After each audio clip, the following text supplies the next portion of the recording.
बेनि सोमोन्दै मा फोरमायगोन?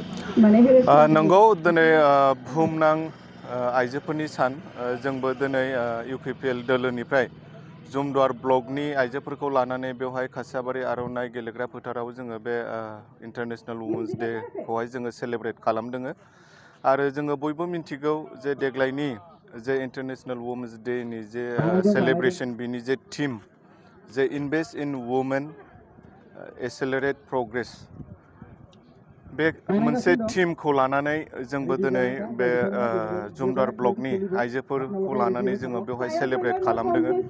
बेखौ सेलेब्रेट खालामनायनि गुबै ओंथिया बेनो जे आइजोफोरनि जे मोनथाय आइजोफ्राबो जे बुहुमनाङैनो समानै जौगानांगौ मोनफ्रोमबो बिथिङाव बिथांमोनाबो जे जौगानो हायो हौवाफोरजों समान समान बे मोनसे थांखि बा बे मोनसे मेसेजखौ होनो थाखाय बा आइजोफोरखौ थुलुंगा होनो थाखाय जोङो बे हाबाफारिखौ जोङो लादों आरो दिनै नोंथांमोना नुबाय जे जोंनि जुमदुवार ब्लकनि सिङाव थानाय गोबां माखासे आइजोफोरा बिथांमोना बेवहाय बाहागो लादों।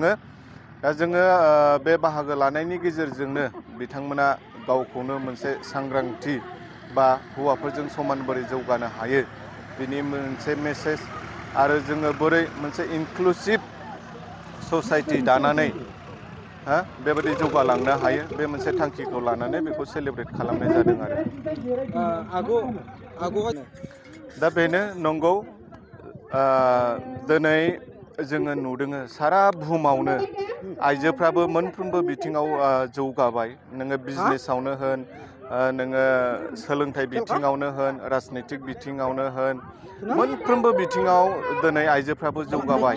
दा थिग बेबादिनो जोंबो जोंनि गामिफ्राव रायजो जानाय आइजोफोरखौ बा जोंनि बेबादि माखासे गोग्लैसोनानै थानाय माखासे समाजाव बेबादि जायफ्रानोखि आइजोफोरनि मोन्थायनि सोमोन्दै जेबो मिन्थिया बिथांमोनखौ जोङो सांग्रां खालामनो थाखायनो बे मोनसे इन्टारनेशनेल वुमेन्स डे सेलेब्रेशननि गेजेरजों बिनि जे थीम दङ जे मोन्थोर बे मोन्थोरखौ लानानै जोङो बिथांमोनजों सावरायदों जे मोनसे इनक्लुसिभ मोनसे ससाइटि दालांनाय बा बेबायदि आइजोफोरनि थाखायबो जे मोन्थाय होनांगौ बेखौहाय आरो गाव गावनि मोन्थायखौ जाहाथे आइजोफ्राबो मिन्थियो जाय बेनि थाखायनो जोङो दिनै मोनफ्रोमबो ब्लकआवहाय बे आइजो सानखौ जोङो फालिदों। এটা অধিক সূচনা বাজাজ বাইক কিনিবলৈ আগ্ৰহীসকলৰ বাবে ভাল খবৰ। কোকৰাঝাৰ চহৰত অৱস্থিত ডাউহাৰু অটো এজেন্সিয়ে 6 মাৰ্চৰ পৰা 12 মাৰ্চলৈ মেগা লোন আৰু এক্সচেঞ্জ মেলা আগবঢ়াইছে। ডাউহাৰু অটো এজেন্সিৰ গ্ৰাহকসকলে কম ডাউন পেমেণ্ট পৰিশোধ কৰি বাজাজ বাইকৰ সুবিধা ল'ব পাৰে। আপুনি কোকৰাঝাৰ চহৰত ডাউহাৰু অটো এজেন্সি শ্ব'ৰুম লগতে কাৰিগাঁও উৎসৱ বিপণী আৰু দতমা উৎসৱ বিপণী আৰু ভোটগাঁৱৰ উৎসৱ বিপণী শাখা কোঠালৈ যাব পাৰে। বাজাজৰ বাইক উৎসাহীসকলে তেওঁলোকৰ বাইক আৰোহীসকলৰ বাবে এটা বিনামূলীয়া নিশ্চিত উপহাৰ লাভ কৰিছে। 2টা হেলমেট মুক্ত 5 লিটাৰ পেট্ৰল ফ্ৰী বাইক গ্ৰাহক বিনামূলীয়া নিশ্চিত উপহাৰ আৰু বিনিময় অফাৰৰ সৈতে।